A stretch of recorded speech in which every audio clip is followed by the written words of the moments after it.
Do you ever feel like you're living the same day over and over again? It's like living life on the back of a shampoo bottle.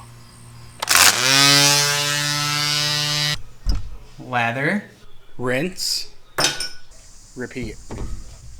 And everything starts to blend together. There's no separation between any day, any night. It seems like you can never escape what's happening. It's kind of like the movie Groundhog Day, or more recently the movie Palm Springs, where you're just stuck in a time loop, living day after day after day, the exact same.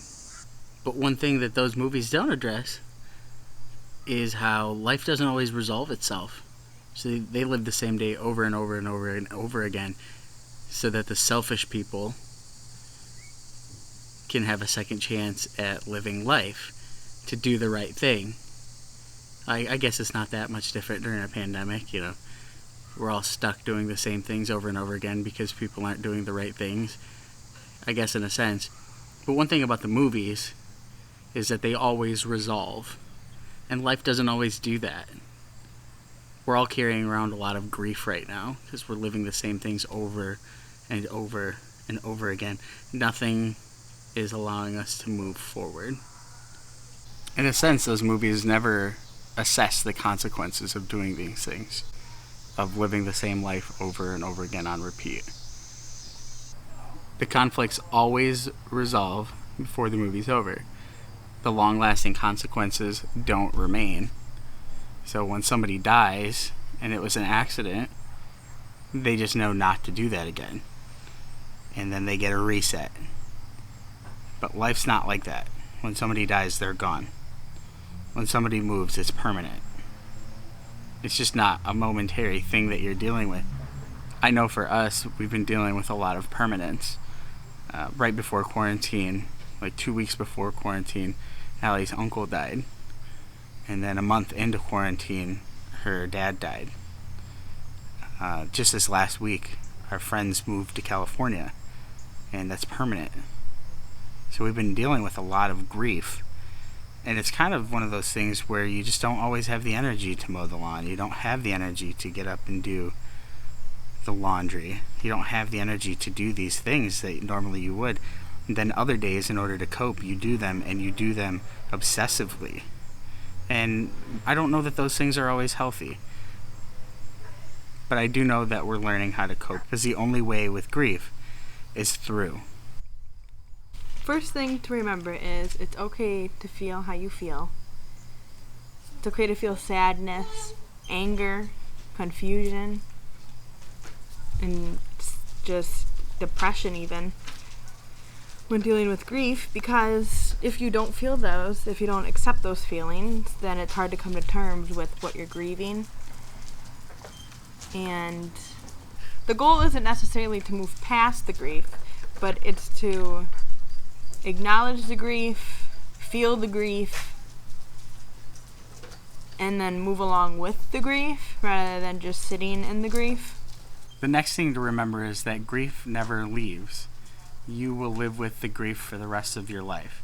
And that can be very scary to think about, that something's going to stick with you, whether it's the loss, immediate loss, or the trauma of having gone through it. People don't know yet what's going to happen after this quarantine is over, after this pandemic is over, because it's almost like we've forgotten how to be people together, and that's something that we're going to have to relearn.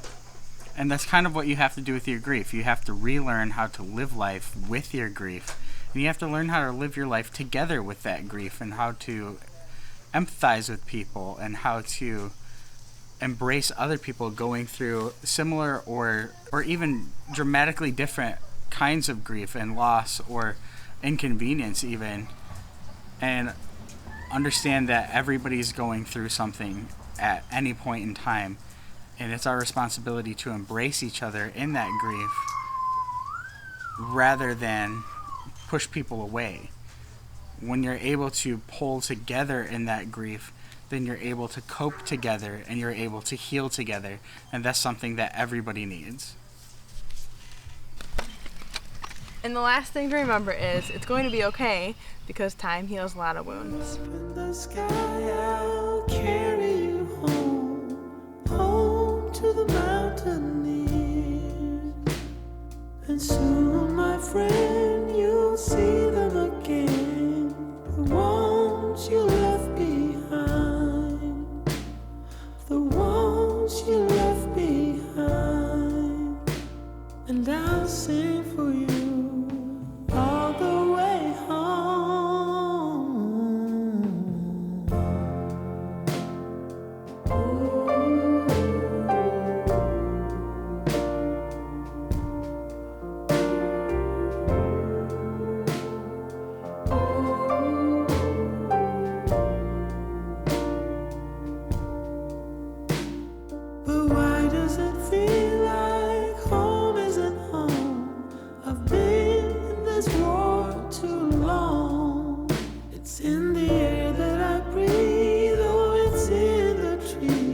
as I walk through the gate.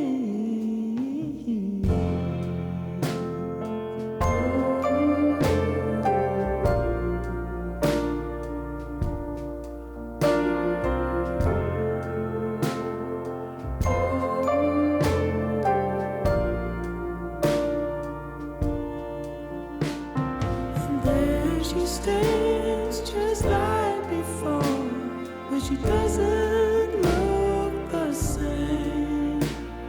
The fear in her